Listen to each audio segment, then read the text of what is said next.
Hello friends, welcome back to my channel প্রিয় কথা। আজ 7ই জানুয়ারি। মাস্টারমশাইকে আজকে একটু পাঁচ তরকারি ভাত করে খেতে দেওয়া হবে। মা তো সকাল সকাল পায়েসটা করে দেবে 10টার মধ্যে। পায়েস আর মিষ্টি খেয়ে ও স্কুল যাবে। বাদবাকি রান্নাবান্নার দায়িত্ব আমার উপরই রয়েছে। দেখা যাক কতটা কি করতে পারে।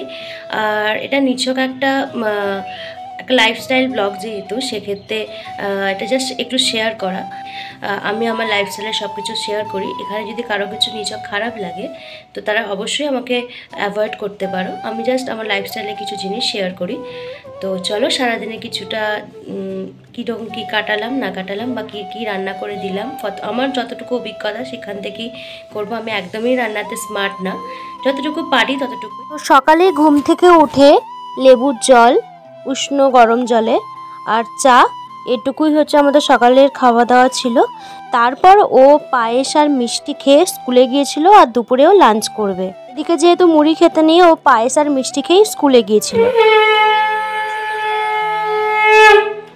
24 তারিখ ওর বার্থডে ছিল, কিন্তু 5 তরকারি ভাত, একটা তিথি, সমস্ত কিছু মেনটেন করে ওই মাস পালন করে, ওই দিনটাকে পালন করে আবার মা ওকে 5 তরকারি ভাত করে দিয়েছিল আর আমি একটু সাহায্য করেছিলাম।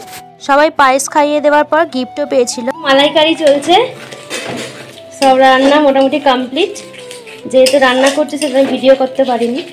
যেহেতু মাংস আর ডিম হচ্ছে শুভ না, মাছ হচ্ছে শুভ, তো সেক্ষেত্রে সমস্ত আইটেমই হচ্ছে মাছের ছিল।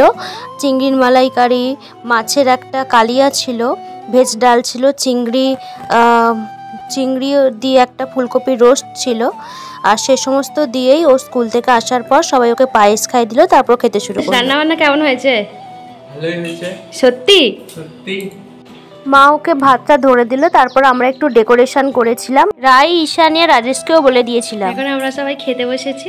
মা তো কিছুতেই আসবে না, তো মাকে জোর করেই এনেছিলাম। মা প্রায় 1টা নাগাদ এসেছিল। মা তো পুরো অবাক যে এত টেস্টি আমি রান্না করতে শিখে গেছি। হেই, তোমরা কেন আসোনি কাকার জন্মদিনে?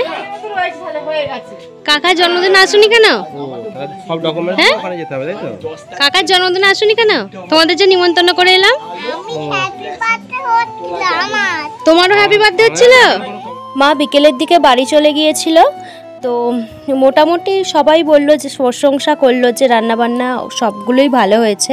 তো মা এসেছিল 1টা নাগাদ। মা এসে মাছগুলো একটু ভেজে দিয়েছিল, শাক ভাজাটা করে দিয়েছিল কাঁচলে। আর পেরে উঠছিলাম না, 1:30 2টো বেজে গিয়েছিল। বড় মা জেঠু সবাইকে নিমন্ত্রণ করেছিলাম। 1:30 কি 1:45-2টোর মধ্যে মোটামুটি সবটাই কমপ্লিট হয়ে গিয়েছিল। আর সব মিলিয়ে আজকের দিনটা খুব ভালো কাটলো। তোমরাও আমাদেরকে ভালোবাসা দিও যাতে আমরা আরও সামনের দিকে এগিয়ে যেতে পারি। তো তোমরাও সুস্থ থেকো, ভালো থেকো আর সকলকে ভালো রেখো। টাটা।